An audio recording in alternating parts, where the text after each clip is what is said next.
ये कल जो भारत सरकार का निर्णय हुआ है कि 7 तारीख को जो अपने सीमावर्ती प्रदेश हैं इनके ज़िलों के अंदर मॉक ड्रिल कराई जाएगी। संभावित एयर अटैक से बचने की जो मॉक ड्रिल होती है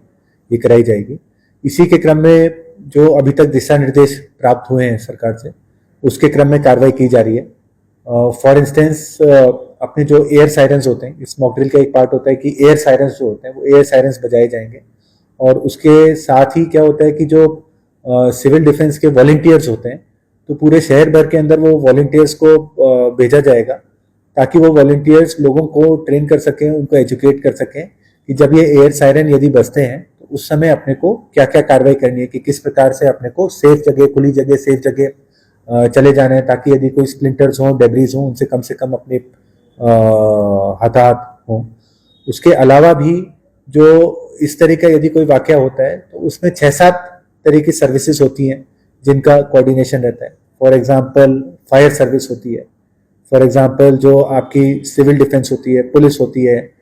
मेडिकल सर्विसेज होती हैं, जो सप्लाईज, सिविल सप्लाईज वाली सर्विसेज होती हैं, जो आपके रेस्क्यू सर्विसेज होती हैं। इन सभी जो सर्विसेज हैं इन सभी का एक आवश्यक कोऑर्डिनेशन के लिए इन सभी को ब्रीफ किया गया है तथा जिस प्रकार से भी सरकार के दिशा निर्देश प्राप्त होंगे उसके अकॉर्डिंग ये कार्रवाई करवाई जाएगी। मैं सभी जोधपुर वासियों से ये अपील करना चाहूँगा कि जो मॉक ड्रिल होती है ये एक प्रिपरेटरी एक्सरसाइज होती है। इसका मतलब ये कतई नहीं है कि अपने को कोई पैनिक होना है या कुछ होना है, लेकिन ये प्रिपरेटरी एक्सरसाइज होती है जिसका अर्थ ये है कि यदि इन केस कभी अपने को इस तरह के सायरन, एयर सायरन्स या एयर रेड्स होती हैं, कोई एयर सायरन सुनाई देते हैं तो अपने परिवार की, अपने आसपास वालों की जान की रक्षा किस प्रकार से करनी है। तो इस मॉक ड्रिल को पूरी गंभीरता से लें तथा जो सरकारी एजेंसीज हैं उनके साथ में कोऑपरेट करें। जैसे मैंने आपको बताया कि अपने सिविल डिफेंस के करीबन 400 वॉलंटियर्स हैं, तो वो 400 वॉलंटियर्स को उनको ग्रुपों के अंदर विभिन्न जो लोकेशंस हैं शहर में, विभिन्न जो अपनी बस्तियां, कॉलोनीज हैं, उनके अंदर भेजा जाएगा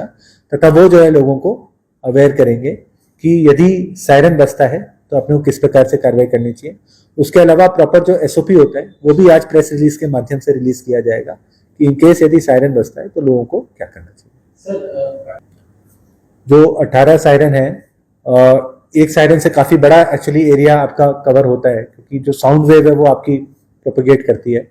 तो उसके बाद भी जो है इसका, जैसा आपने कहा कि हाल ही में निगम क्षेत्र का भी विस्तार हुआ है, तो इसके क्रम में एक असेसमेंट करवाया जाएगा तथा यदि और भी कोई आवश्यकता होगी तो उसकी भी मांग की जाएगी।